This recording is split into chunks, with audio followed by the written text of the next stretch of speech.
دونوں نے اپنی اپنی شہادت کی انگلیاں باری باری اپنے دونوں کندھوں سے لگائی اور اپنے سینے پر انگلیاں اوپر نیچے کر کے صلیب کا نشان بنایا، اور دونوں نے بیک زبان کہا کہ وہ عیسائی ہیں۔ پھر تم مدائن جا کر کیا کرو گے؟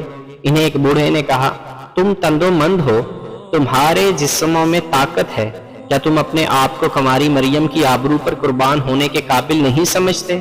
کیا تمہارے لیے تمہارا پیٹ مقدس ہے؟ نہیں۔ ان میں سے ایک نے کہا، ہمیں کچھ بتاؤ، اور تم میں جو سب سے زیادہ سیانا ہے ہمیں اس سے ملاؤ، ہم کچھ بتانا چاہتے ہیں۔ وہاں فارس کی فوج کا ایک پرانا کماندار موجود تھا، ان دونوں کو اس کے پاس لے گئے۔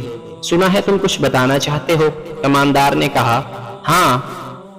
ایک نے کہا، ہم اپنا رستہ چھوڑ کر ادھر آئے ہیں، سنا تھا کہ مسلمانوں کے خلاف ایک فوج تیار ہو رہی ہے۔ ہاں، ہو رہی ہے۔ کماندار نے کہا، کیا تم اس فوج میں شامل ہونے آئے ہو؟ عیسائی